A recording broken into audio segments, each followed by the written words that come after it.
Apakah ada orang di sana? Halo. Jadi, ini adalah podcast pertama kita. Kenalan dulu dong. Iya, kenalan dulu. Pertama kenalin aku Dewi Arianti Sofi. Biasanya dipanggil Dewi. Kalian manggil aku Alfi aja deh ya.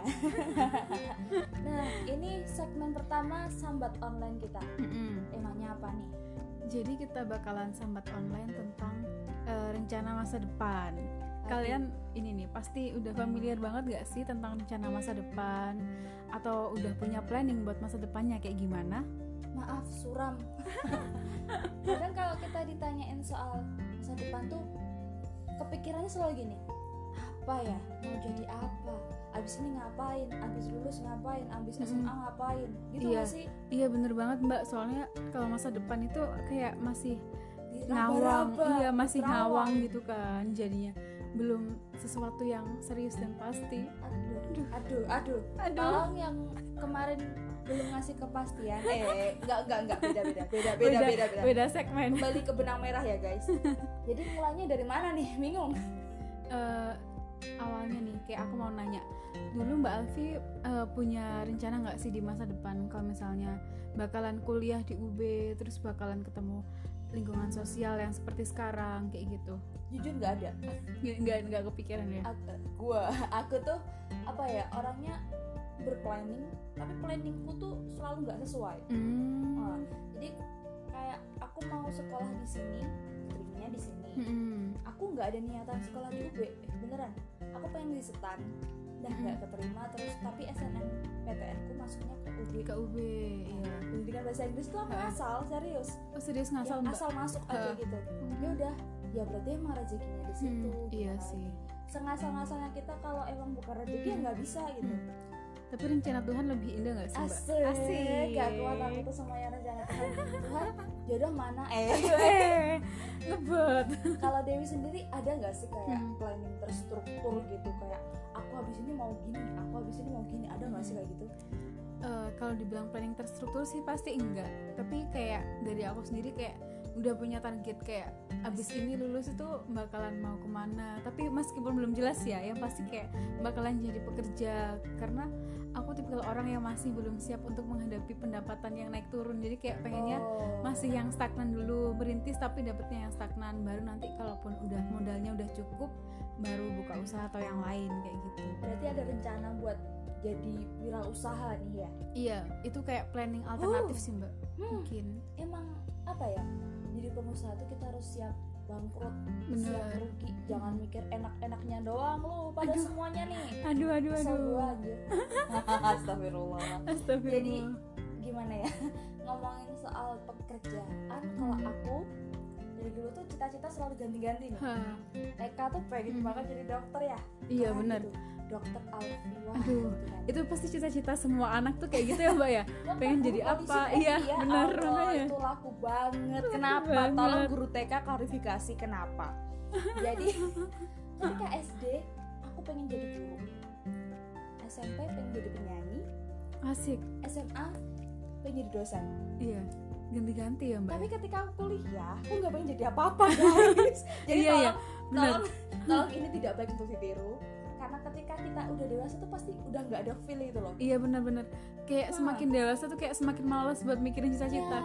Karena ada tuntutan tersendiri ya Mbak ya. Nah itu yang bikin malas. Ini jangan ditiru guys. Tapi aku mulai sekarang tuh udah harus mastiin abis lulus aku mau ngapain. Iya nih. Jadi kayak Bingung. lebih increase. Aduh, bahasa Inggrisnya keluar. Aduh, Enggak. pendidikan Mau- bahasa Inggris. Aduh, mau apa ya, meningkatkan skill menulis. Karena aku suka banget nulis kan. Oh iya Suka sih, banget benar. menulis lagu, puisi, buku, pokoknya semua yang berkaitan dengan nulis aku tuh suka banget. Jadi kayaknya bisa deh itu dijadiin duit loh. Dijadiin sebuah pendapatan kayak gitu ya Mbak. Nah kalau dari Mbak Alfi sendiri tuh ada nggak sih Mbak kayak kekhawatiran akan masa depan yang berubah-ubah gitu? Iya pasti. Dan sekarang pun aku takut nih. Gua lulus gak ya? Kayak, Ya, pasti lulus. Gua lulus gak ya? Gua lulus kapan gitu? Iya Kayak, sih. Pasti. Abis lulus ngapain? Itu pasti kayak emang nanti kalau aku terjun ke dunia kepenulisan bakal banyak orang yang nerima aku pasti. Bener banget. Kayak misal aku jualan, ada yang beli nggak? Gitu nggak sih? Iya. Dewi juga gimana kalau Dewi?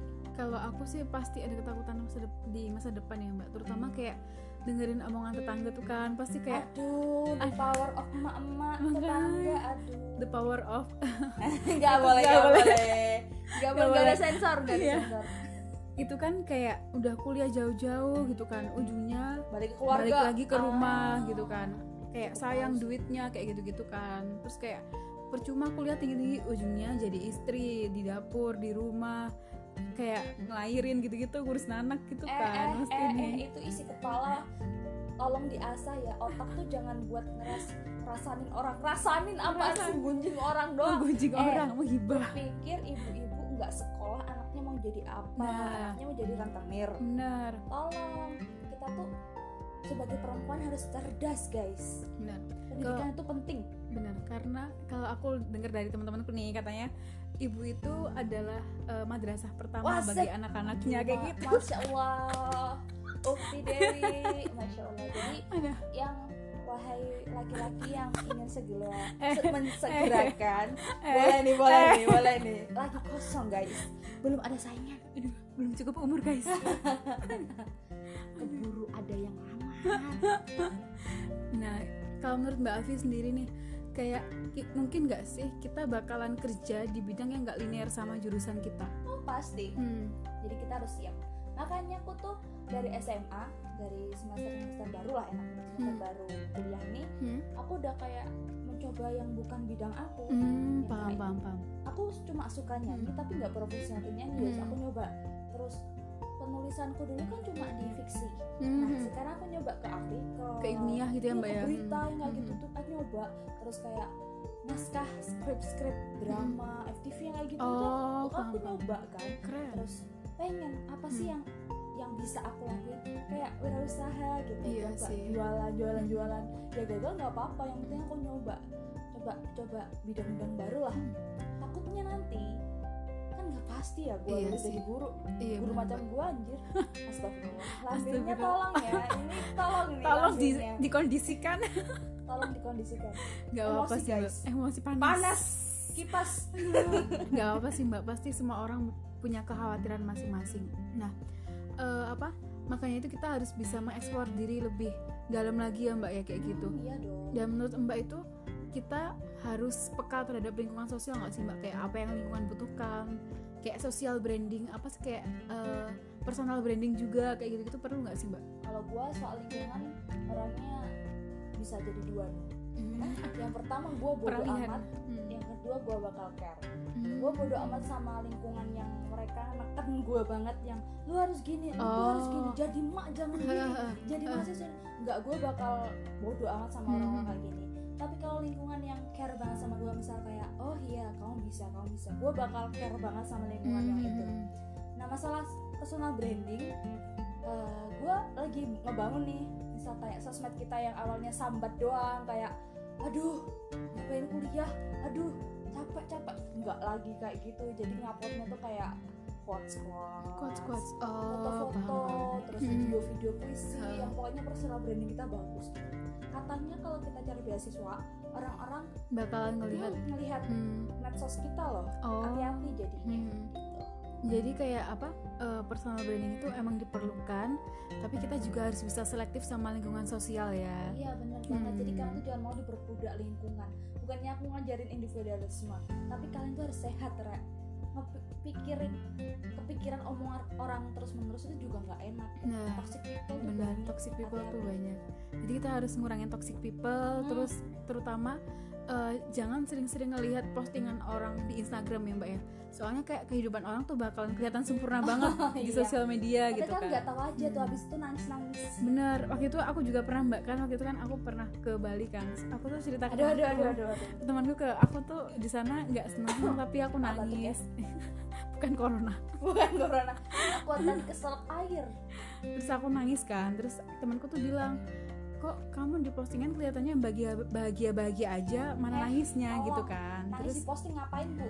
Iya, bener banget sih mbak. Padahal kan postingan kita nggak sesuai dengan apa yang kita rasain gitu. Ya kayak banyak kan dia ngupload makan pizza berapa juta, abis itu kita nggak tahu besoknya dia makan Indomie, makan mie sedap, sebut merek, nanti disponsorin Indomie sedap boleh lah nanti ya. endorse ya.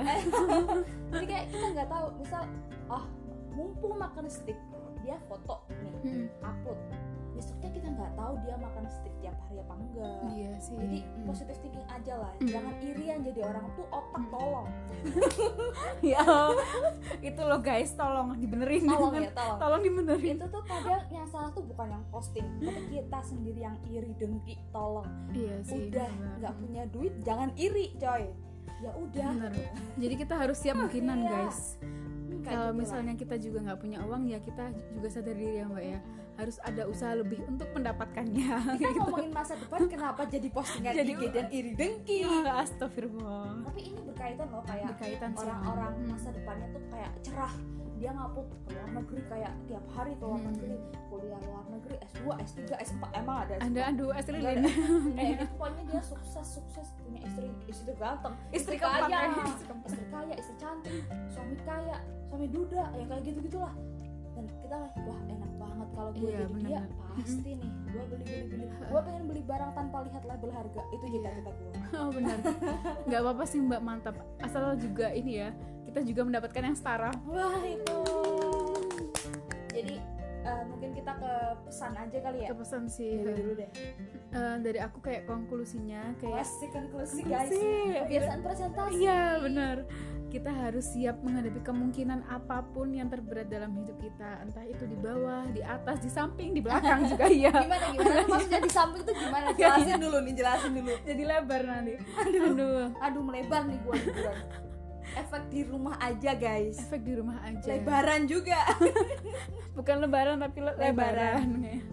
Jadi kita juga harus ini sih, pinter-pinter dalam mencari teman, terus harus kreatif juga dalam mendapatkan rezeki kayak gitu. Kalau aku cukup be yourself guys. Jadi ketika kamu menjadi diri kamu sendiri, kamu bakal menerima yang sesuai buat kamu. Ketika kamu pengen jadi ini, pengen jadi Kylie Jenner, pengen jadi Agnes Monica, pengen kelihatan aku banget, pengen Citra Lestari, pengen jadi siapa, enggak guys. Ingat, kamu tuh udah jadi kamu tuh versi terbaik dari Tuhan buat kamu. Iya betul. Jadi jangan pernah ingin jadi orang lain. Nah, kita bisa memperbaiki diri dengan bisa kayak skincarean, makeupan, olahraga, makan yang teratur, self love lah intinya. Gitu sih. Dan jangan berlebihan ya mbak ya. Jangan berlebihan. Oke, sekian dulu podcast dari kita. Kurang lebihnya kita mohon maaf. Aku Dewi mohon undur diri. Aku Alfi. Bye. Bye.